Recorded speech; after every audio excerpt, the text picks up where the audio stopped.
Hey everyone, Nigel and Luke here, and welcome to another edition of Crimes of the Week International.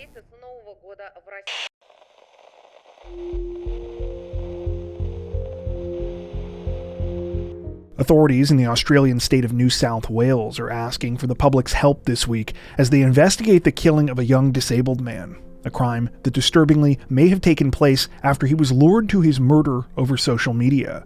The incident unfolded sometime between roughly 2:15 and 2:40 p.m. on the afternoon of January 28th in the suburb of Dunmore, located about 60 miles south of Sydney. Police were called after a 25-year-old man named Jack Westren was found suffering from stab wounds to his torso on a sidewalk behind the Shellharbour Junction train station. Emergency responders did everything they could to help Jack when they arrived, but sadly his injuries were too severe. He was pronounced dead at the scene a short time later. The news came as a shocking and devastating blow to Jack's loved ones, who say that he was an incredibly kind person with a big heart. Despite living with a disability from 2 brain injuries, he reportedly led a very full life. Family members also say they have no idea who would do something like this to him. Well, it seems police are now investigating one particularly chilling theory, as they announced that Jack may have been lured to his murder over TikTok. According to detectives, Jack got off a train at Shellharbour Junction shortly before the fatal stabbing attack. As to why this happened, though, and who is responsible, currently that largely remains a mystery. So far, police have arrested 2 people, a 15-year-old boy and a 35-year-old mother named Tamara Dost. Almost no information has been released about the teen, though it's been reported that Dost has been charged with murder and accessory after the fact. At the time of her arrest at a home in nearby Albion Park Rail, a vehicle was also seized. That said, authorities have stated that they are still looking for as many as 5 other suspects. 3 people were caught on CCTV footage fleeing the scene shortly after the fatal attack, at least some of whom are believed to be minors. Any members of the public who might have information about the case or additional footage that could be of interest are asked to contact police directly or reach out through Crime Stoppers.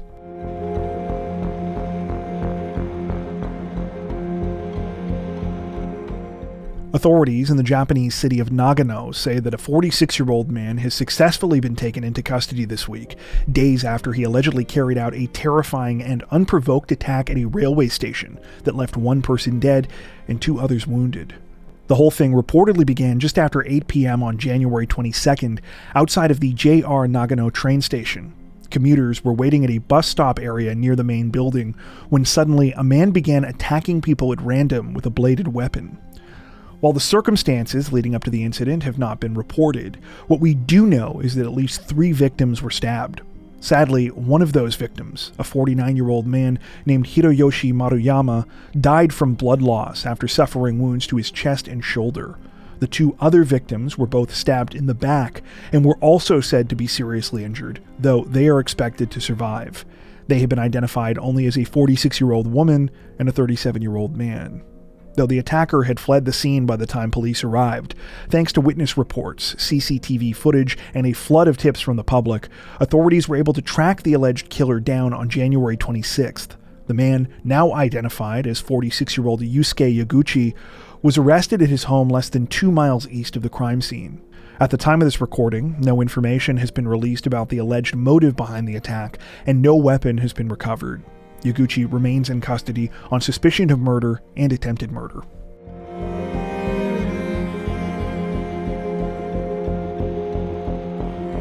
Representatives from Peru's national police say that they are on the hunt for an accused killer this week, after he allegedly murdered the 9-year-old sister of his former girlfriend during a drunken rage while he was in the middle of trying to attack her. According to reports, the whole thing started sometime on January 25th, when the 2 female victims, ages 9 and 19, were home alone in the city of Nuevo Imperial. By all accounts, it was an ordinary Saturday. That was, until the 19-year-old's ex-boyfriend, 21-year-old Victor Jesus Lopez Villagomez, showed up on his motorcycle. He was drunk and said he wanted to get back together. The 19-year-old had no intentions of reconciling, though, especially because even though she had broken off their relationship approximately 2 months earlier, Villagomez had apparently continued to stalk and harass her. However, Villagomez reportedly wasn't willing to take no for an answer.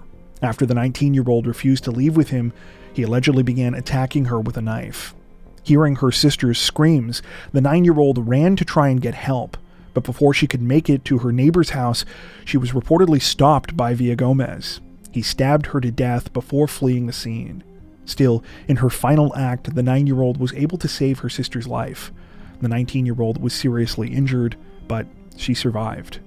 Following the awful crime, authorities launched a search for Villagomez, but unfortunately, so far, that effort has come up short.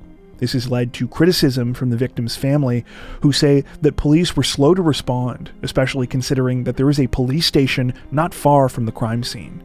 At the time of this recording, the search for Villagomez continues.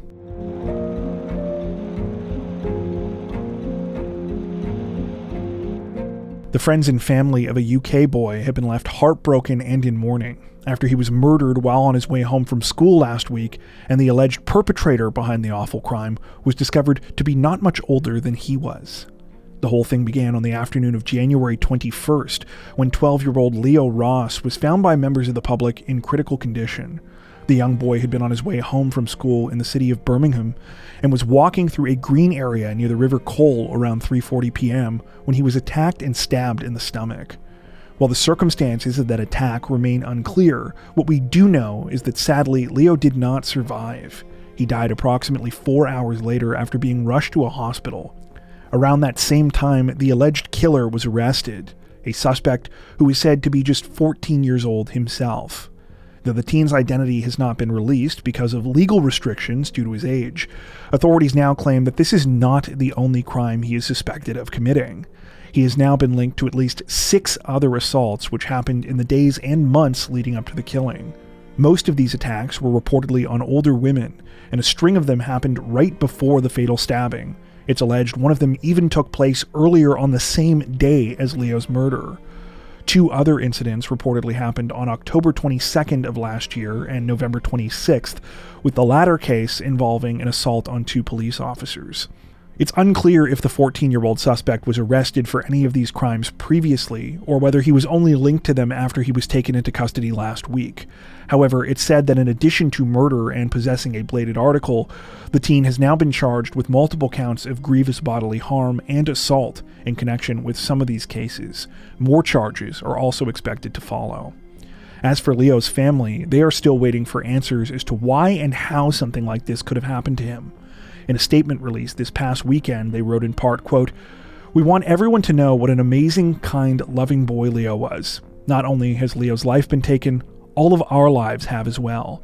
Leo will be truly missed by all of us. He was loved so much by everyone. The family want to thank the school, the police, and everyone involved in the investigation for supporting us all through this horrific time." At the time of this recording, the 14-year-old suspect remains in custody.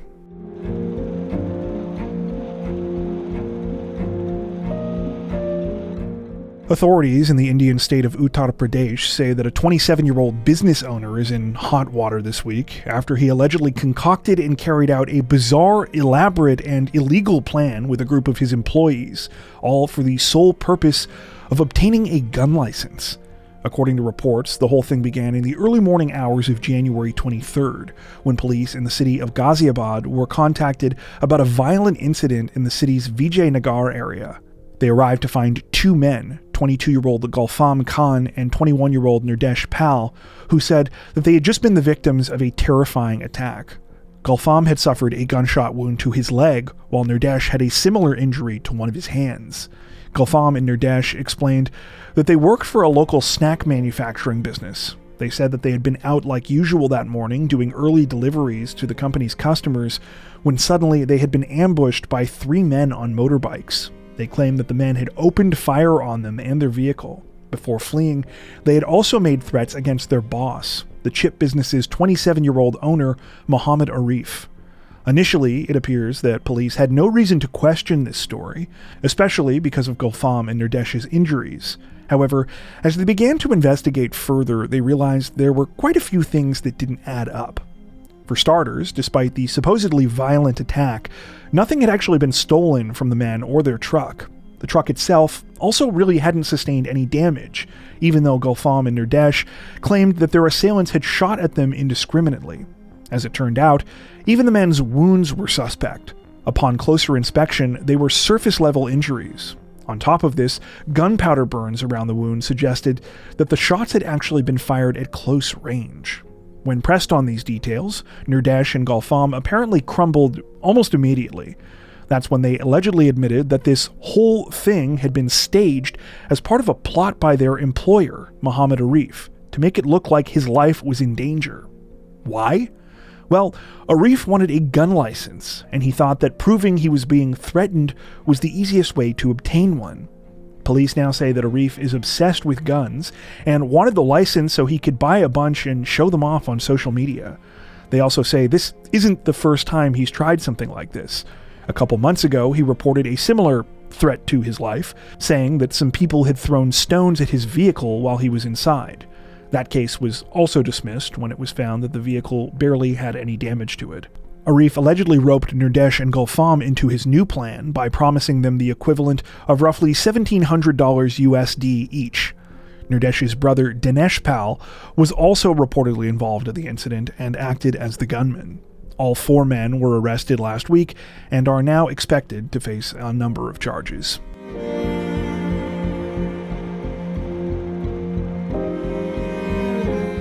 An accused Russian thief was left red-faced in more than one way this week after he allegedly robbed a convenience store while drunk, and not only was he quickly caught, but footage of his bumbling exploits were posted online. According to reports, it all started on the night of January 20th when the accused thief, who has not been identified by name, set out to rob the convenience store in question in the town of Turuntayevo. Surveillance footage from inside shows him walking into the business shortly after 10 p.m. wearing a balaclava and carrying what would later be proven to be a toy gun. After pointing the fake weapon at the person behind the counter, the man can be seen fiddling with his mask, and you can sort of tell that something isn't quite right. That's because he was apparently very drunk, something which became obvious as the man began to visibly sway back and forth while demanding that the employee hand over some alcohol. Even though more alcohol was probably the last thing the man needed, he was clearly determined as he proceeded to try and climb over the counter himself after becoming impatient. Though he successfully managed to grab a bottle of vodka, pulling himself back over turned out to be much more difficult than he bargained for in his drunken state, and ended up falling further towards the ground. Things got even more cartoonish when, in the middle of this, a customer walked in. The customer can be seen looking understandably confused at the man's legs dangling in the air, investigating what was going on before presumably spotting the fake gun and running away. While the thief managed to get away with the stolen bottle of vodka, apparently his celebration was short-lived. Police were able to track him down not long after, at which point he was arrested and his gun was determined to be a toy.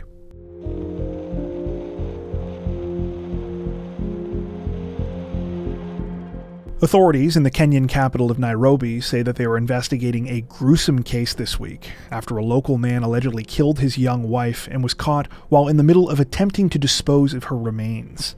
According to Kenyan news sources, the whole thing began sometime on the evening of January 20th when a group of police officers on a routine patrol in the city's Huruma area spotted a man behaving suspiciously.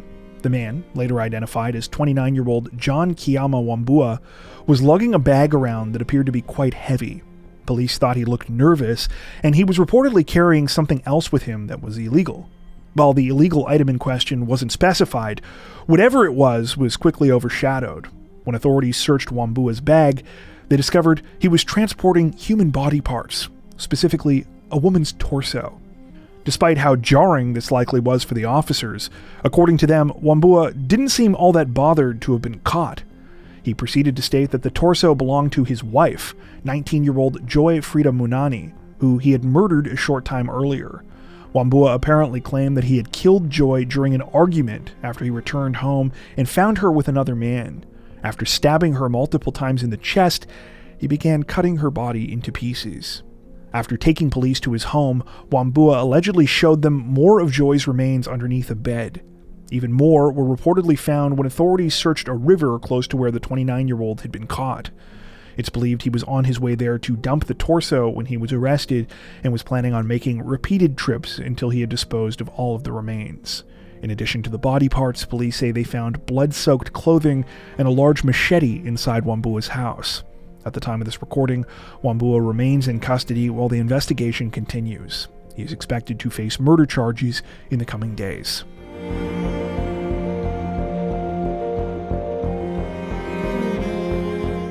Authorities in the German state of Bavaria say that 2 people are dead and at least 3 others are injured following a disturbing knife attack last week that was allegedly carried out by a man who is not supposed to be in the country. The awful situation unfolded around 10:45 a.m. on January 22nd in the city of Aschaffenburg, specifically in a local green space called Int'l Park. According to reports, a group of daycare workers had taken the kids they were looking after there that morning so that they could enjoy some time outdoors. However, things took a tragic turn when they were approached by a 28-year-old man who was armed with a knife. The man allegedly proceeded to attack the group and appeared to be specifically targeting the children. A 2-year-old boy was killed, and another girl of the same age was stabbed multiple times in the neck. The whole thing likely would have been even more devastating if it weren't for the actions of a 41-year-old man identified as Kai Uwe D. After witnessing what was happening, Kai reportedly threw himself between the 28-year-old suspect and the children, giving others a chance to escape. Sadly, this sacrifice cost Kai his life. He was the second person killed during the attack. 3 others, including the 2-year-old girl I mentioned before, suffered serious injuries, though are expected to survive. The 2-year-old boy who died has been identified by the name Janis, while the little girl who miraculously survived is reportedly named Eileen. Immediately following the deadly attack, the 28-year-old suspect fled the scene. He apparently tried to escape the area by running down some nearby railway tracks, but he was located by police a short time later and placed under arrest. While most media outlets have not identified the suspect, according to some German news sources we were able to find, his name is Enamullah Omarzai. These same sources state that Omarzai is originally from Afghanistan, but had made an asylum claim in Germany near the end of 2022. Omarzai's exact status at the time of last week's attack is a bit murky.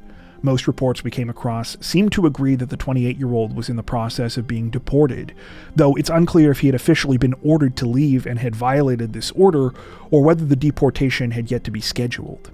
What does seem to be true, though, is that Omarzai's time in Germany was marked by constant problems. In addition to being investigated for a number of assaults, he reportedly has a history of mental health issues, for which he had been given treatment several times. In the aftermath of the attack, authorities stated that they believe the incident was the result of these mental health troubles and was not terror-related.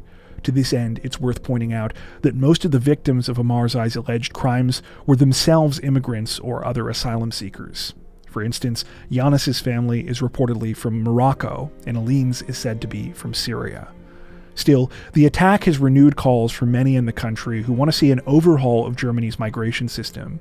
Some have specifically pointed to Omarzai's previous assault record and the apparent lag in removing him from the country as a sign that things are not working the way that they are supposed to be. One other thing that's worth mentioning is a statement from the family of Kai Uwe D, the hero who sacrificed his life to save others. His loved ones are warning that pictures purporting to be him have emerged everywhere online since the incident, many with politically oriented messages attached. They say that these are fake, writing in part, quote, "We, the family of Kai Uwe D, thank you for your great sympathy. Our sincere condolences go out to Yanis's family. We wish them strength in this difficult time. Kai Uwe was a loving father, husband, brother, and friend, always ready to help and support. Please respect that we want to process our loss in peace and out of the public eye. Kai Uwe was neither politically active nor a member of a party. There are no pictures of him on the internet. The photos shown there, even with a party background, are fake. We are deeply dismayed by this disrespectful behavior and ask that our pain not be exploited." At the time of this recording, Enamullah Omarzai remains in custody and has been sent to a psychiatric facility while the investigation continues. Before we wrap up, we'd like to take a second to give a huge shout out to everyone who has made it this far into the video. Seriously, thank you so much for watching. If you found today's upload interesting and informative, we'd be honored if you'd consider liking and subscribing, as well as hitting the notification bell and selecting all notifications to stay up to date with our latest releases. If you're looking for additional ways to help support the channel, we'd love to have you join us over on Patreon. Patrons get ad-free and early access to all of our content, as well as 4 additional stories per week for each of our Crimes of the Week and Crimes of the Week International videos. You can learn more at patreon.com/crimezone, where you'll also find some of the fine folks whose names are currently on screen. All that being said, we understand that not everyone has the means to support financially, and that's totally okay. We appreciate every like, sub, share, and comment that you send our way. Once again, thanks so much everyone, and take care.